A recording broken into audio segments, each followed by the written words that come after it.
ente harus bersyukur. Karena waktu ente maksiat sama Allah Ta'ala, ente kan langsung diazab sama Allah. Betul nggak? Ente lupa sama Allah, ente tinggalin Allah, ente lebih mentingin dunia ente. Allah ente taruh beribu-ribu mil di belakang ente lagi dah.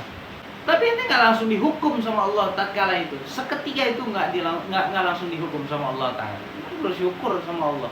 Dikatakan oleh para imam-imam kita, para salaf kita, hidup di dunia ini apa yang perlu diikhtiarkan sekarang? Pertanyaannya apa?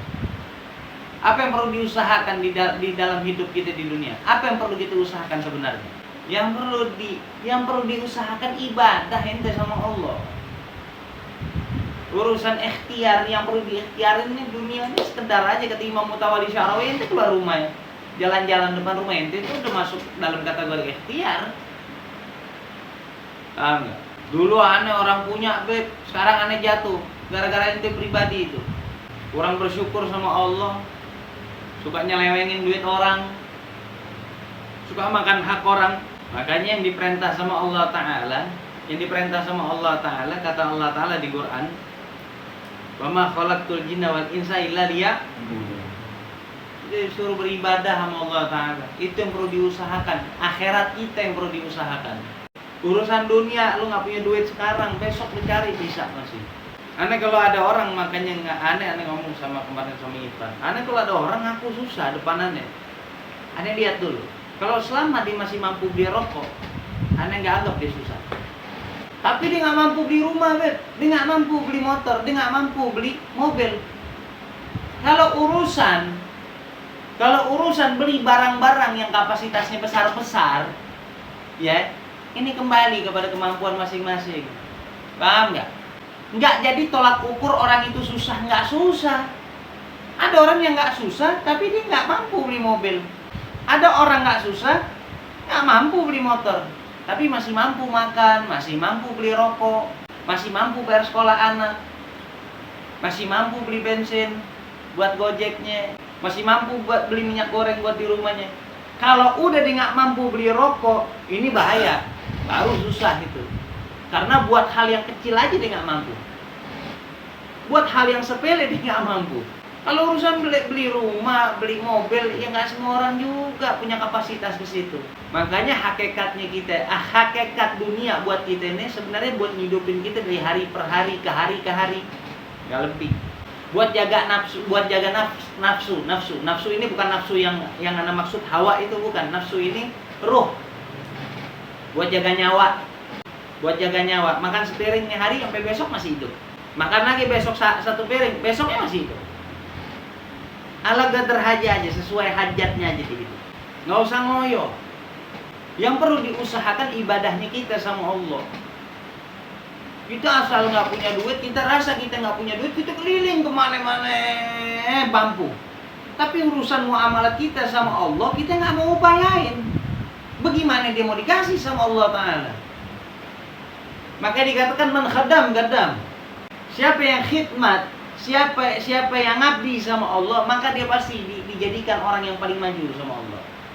Tapi khidmat sama Allah jangan sampai ada embel-embelnya. Ini sholat duha kalau sekian rakaat ente bisa begini. Allah lancar rezeki ente, habis asar dibaca waqiah bisa begini.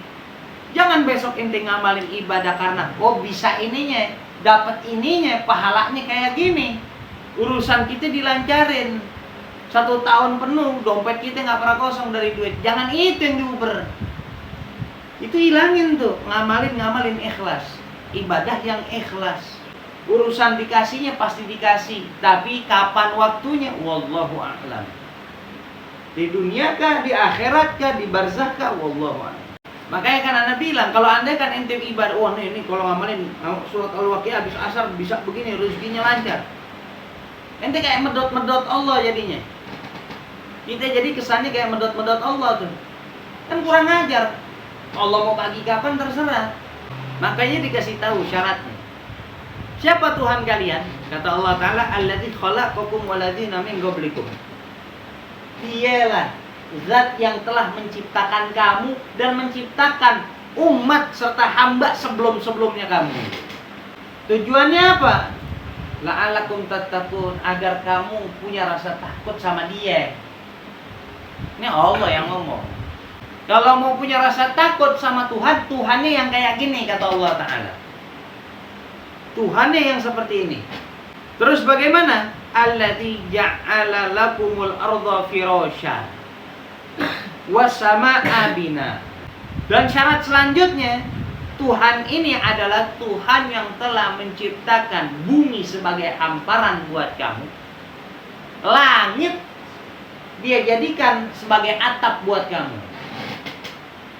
Jadi kalau ada yang ngaku Tuhan, gak bisa ciptain kayak bumi ini. Bumi jadi hamparan, dataran, daratan.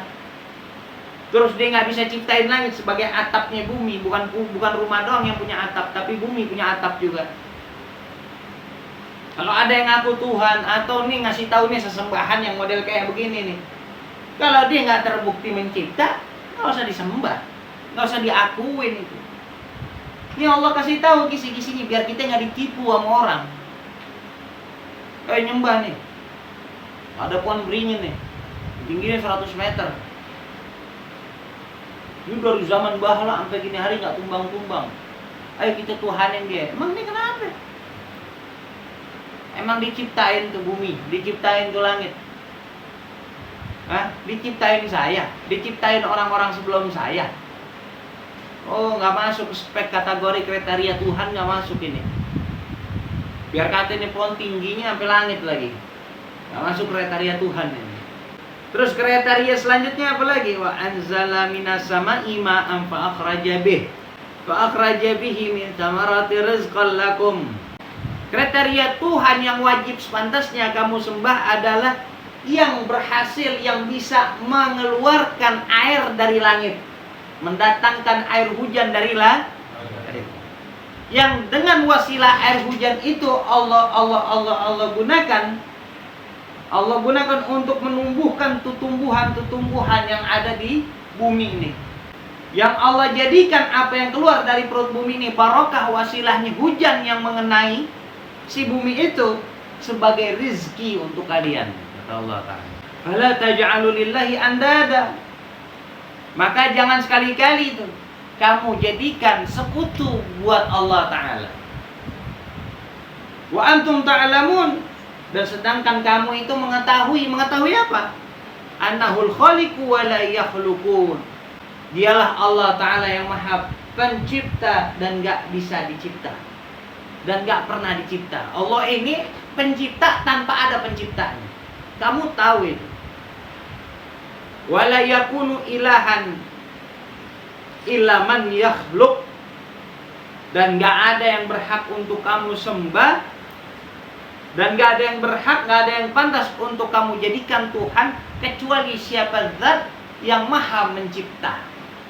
Kalau dia punya kemampuan buat mencipta, dia adalah tuh bukan mencipta barang kecil, ciptain handphone lah, bukan, ciptain barang besar. Menciptakan barang besar yang gak mampu dicipta sama makhluk. Itu Tuhan berarti. Wa qala Allah Ta'ala wa man lam yu'min billahi wa rasulih fa inna a'tadna lil kafirina sa'ira. Maka kata Allah Ta'ala, dan barang siapa yang tidak beriman dengan Allah dan para rasulnya, fa inna a'tadna lil kafirina sa'ira. Maka kami akan memasukkan dia ke dalam kategori, maka kami telah menyiapkan buat orang-orang kafir dan orang-orang semacamnya dia itu neraka sa'ir, kata Allah Ta'ala. Neraka sa'ir. Ini syaratnya Tuhan. Tuhan berarti yang maha memberi rezeki, Tuhan yang maha menetapkan, menentukan, Tuhan yang maha berkehendak. Ini syarat-syaratnya Tuhan. Nah, sekali lagi saya ingetin. Jadi kita ini dalam menjadi hamba jangan sampai kita kurang ajar sama Allah Ta'ala. Ada problem, jangan diambil pusing. Jangan diambil pusing. Kalau kita sadarin ini problem, baliknya ke ranah takdirnya Allah Ta'ala.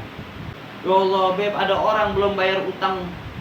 Ini orang utang gak bayar mana, Beb? Sekarang Anda tanya nih, dia bayar nggak bayar masuk ke ranah takdirnya Allah bukan? Tagih sekali dua kali boleh. Kalau udah keseringan ditagih nggak bayar, diamin aja. Mudah-mudahan Allah ganti. Mungkin di situ ada barang kita yang nggak bersih. Ada barang kita yang nggak bersih, makanya mungkin Allah tarik dengan cara kayak gitu. Allah Fubeb, aneh nggak talim, ekonomi aneh lagi begini begitu. Urusan ente tagarub sama Allah nggak ada urusannya sama ekonomi ente. Karena Allah Ta'ala perintah kita untuk bertakwa sama Allah Ta'ala fis sarra'i wad dharra. Dalam keadaan senang, dalam keadaan lapang, lagi dalam keadaan susah. Makanya dikatakan di dalam Kitabul Hikam, karyanya Imam Ibnu Athaillah As-Sakandari, siru ilallahi urjan wa makasiro. Berjalan kepada Allah Ta'ala, mendekatkan diri kepada Allah Ta'ala. Walaupun kondisi ente ini udah apa namanya, udah pincang-pincang, udah berat benar, jalan terus. Banyak orang jari kita ini cuma bisa manggut-manggut doang, manggut, paham. Tapi kenyataannya dia nggak paham. Aneh paham, nggak, ente nggak paham. Selama paham itu ada di mulut, itu namanya nggak paham. Kalau paham itu mesti tampil, mesti tampak di dalam amaliyah kita. Makanya dinasihatin kita sama Imam Al-Ghazali, dinasihatin betul. Karena Allah Ta'ala yang perintah. Kita disuruh ingat sama Allah Ta'ala. Mau lagi duduk kek, mau lagi diri kek, mau ke kanan kek, mau ke kiri kek, mau maju, mau mundur, pokoknya ingat Allah Ta'ala. Mau pagi kek, mau siang, mau sore, mau malam, pokoknya ingat sama Allah Ta'ala. Kita diperintah sama Allah kayak gitu. Biar keseluruhan waktu kita itu nggak kosong daripada mengingat kepada Allah Ta'ala. Di pagi hari kita ingat Allah, di siang hari kita ingat Allah, di sore hari kita ingat Allah Ta'ala, di malam hari kita juga ingat Allah Ta'ala. Makanya Imam Al-Ghazali memerintahkan ngajarin kepada kita untuk apa? Menertibkan. Kita bikin tertib di dalam waktu-waktu kita.